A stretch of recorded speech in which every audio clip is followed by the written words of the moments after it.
গুরুত্বপূর্ণ কিছু মাসালা নিয়ে হাজির হইলাম। নাম্বার 1 মাসালা হচ্ছে, প্রশ্ন হচ্ছে, নামাজের মধ্যে যদি চুলকানি ও হাই তুলে আহ উহ বললে কি নামাজ হবে? নাম্বার 2 প্রশ্ন হচ্ছে, যখন আমরা কবর জিয়ারত করি তখন কবর জিয়ারতের সময় আমাদের হাতটি সামনে বাঁধব না পিছনে বাঁধব? নাম্বার 3 প্রশ্ন হচ্ছে, ইমাম সাহেবকে ওভারটেক করে আগে বা পরে রুকু সেজদা সালাম ফিরালে কি নামাজ হবে? 4 নম্বর প্রশ্ন হচ্ছে,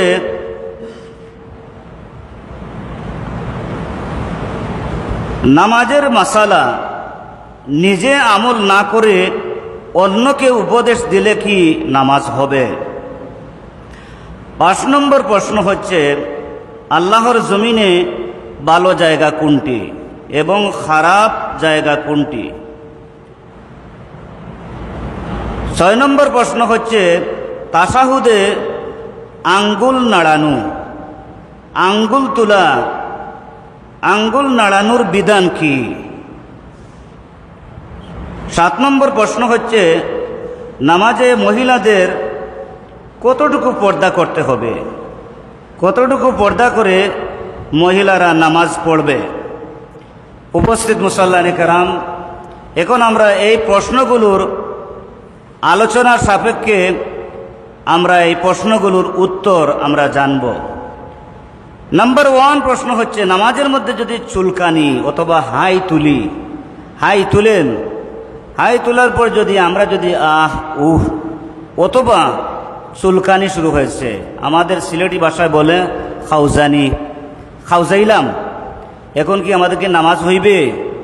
হাই আসছে, আমওয়ানি আসছে, এখন যদি আমরা আহ উহ এরকম শব্দ করি, আমাদেরকে নামাজ হবে? নামাজ হবে না, নামাজ বাতিল হয়ে যাবে। মেহেরবানি করে লক্ষ্য করবেন। নাম্বার 2 প্রশ্ন হচ্ছে, আমরা কবর জিয়ারত করি, কবর জিয়ারত করি কি করি না? করি। তখন দেখা যায় কবর জিয়ারত করতেছি আমার মার জন্য, বাবার জন্য, আত্মীয় স্বজনদের জন্য, ইষ্টি গোষ্ঠীদের জন্য, তখন আমরা কিছু মুসল্লানে কেরাম আছেন পিছনের দিকে হাত বাঁধি। এরকম হাত বেঁধে দাঁড়িয়ে কবর জিয়ারত করা হারাম। কবরবাসীর জন্য বেয়াদবি হয়ে যায়। কি হয়ে যায়? বেয়াদবি হয়ে যায়। আদবের সাথে স্ট্রেট ফরওয়ার্ড হয়ে অথবা সামনের দিকে হাত বাঁধবেন, বাঁধার পর যেভাবে সুন্নত তরিকা রয়েছে সেভাবে সুন্নত তরিকা অনুযায়ী কবর জিয়ারত করবেন। মেহেরবানি করে লক্ষ্য করবেন। 3 নম্বর প্রশ্ন হচ্ছে, ইমাম সাহেবকে ওভারটেক করে আগে বা পরে রুকু সেজদা যদি করি বা সালাম ফিরাই, আমাদের কি নামাজ হবে? নামাজ তো হবে না। আমি পিছনে জুমাবারি দিন বারবার আমি বলেছি, আপনাদেরকে এখনো বলতেছি, ওভারটেক করবেন না। যখন ইমাম সাহেব আল্লাহু আকবার, আমিও আল্লাহু আকবার। যখন সামি আল্লাহু লিমান হামিদা, আমিও রব্বানা লাকাল হামদ। যখন যেই মুহূর্তে বলবেন আসসালামু আলাইকুম ওয়া রাহমাতুল্লাহ, আমিও আসসালামু আলাইকুম ওয়া রাহমাতুল্লাহ। সাবধান থাকবেন, সচেতন থাকবেন। এ ব্যাপারে যদি কোনো কারচুপি করেন, ত্রুটি করেন, নামাজ হবে না, নামাজ হবে না। মেহেরবানি করে লক্ষ্য করবেন। 4 নম্বর প্রশ্ন হচ্ছে, নামাজের মাসালা নিজে আমল করি না। নামাজের মাসালা নিজে আমল করি না, নিজে নামাজও পড়ি না, অথচ অন্যকে উপদেশ দেই। এই উপদেশটি যুক্তিযুক্ত হবে? যুক্তিযুক্ত হবে না। অথবা আপনি আমি নামাজ পড়ি, কিন্তু আমি যখন নামাজে দাঁড়াই কত কাজ করি, চুলকাই, আমুয়াই, হাই তুলি, নাড়াচাড়া করি, কিন্তু অন্যকে গিয়ে আমরা কি করতেছি? উপদেশ দিতেছি। এই উপদেশে আপনারও নামাজ হবে না, তারও নামাজ হবে না, বাতিল হয়ে যাবে। 5 নম্বর প্রশ্ন হচ্ছে আল্লাহর জমিনে সবচেয়ে ভালো জায়গা কোনটি বলতে পারবেন? মসজিদ। সবচেয়ে ভালো জায়গা কোনটি? মসজিদ। বিশ্ব নবী সাল্লাল্লাহু আলাইহি ওয়াসাল্লাম বলতেছেন, কেহ মসজিদে আসলো, আসার পরে ইবাদতি গোলামি করলো, গোলামি করার পর ফরজ ইবাদত আদায় করলো, আদায় করার পর যদি সে নিস্তব্ধ হয়ে মুখ বন্ধ করে যদি কিছু সময় বসেই থাকে, জিকিরও করলো না, দোয়াও করলো না, দুরূদ শরীফও পড়লো না, তারপরেও ওই ব্যক্তির উপর মহান আল্লাহ সুবহানাহু ওয়া তাআলা রহমত নাজিল করেন। সুবহানাল্লাহ, সুবহানাল্লাহি ওয়া বিহামদিহি সুবহানাল্লাহিল আযীম। নামাজ পড়ে দৌড় দিবেন না, নামাজ পড়ে দৌড় দিবেন না, রিল্যাক্সের সাথে বসবেন, বসে কিছু সময় বিশ্ব নবী সাল্লাল্লাহু আলাইহি ওয়াসাল্লামের প্রশংসা করবেন, মহান আল্লাহ সুবহানাহু ওয়া তাআলার গুণগান করবেন, করার পর 2 হাত তুলবেন, তোলার পর আপনার মনের যা কষ্ট ওই সব কিছু বলবেন, উপস্থিত মুসল্লিয়ানে কেরাম লক্ষ্য করবেন। 6 নম্বর প্রশ্ন হচ্ছে তাশাহুদে, উপস্থিত মুসল্লিয়ানে কেরাম লক্ষ্য করুন, তাশাহুদে আঙ্গুল তুলা দেওয়া কি, তার বিধান কি? আমরা আশহাদু আল্লা ইলাহা ইল্লাল্লাহু ওয়া আশহাদু আন্না মুহাম্মাদান আবদুহু ওয়া রাসূলুহু বলে আঙ্গুল তোলা দেই কি দেই না? আঙ্গুল নাড়া দেই।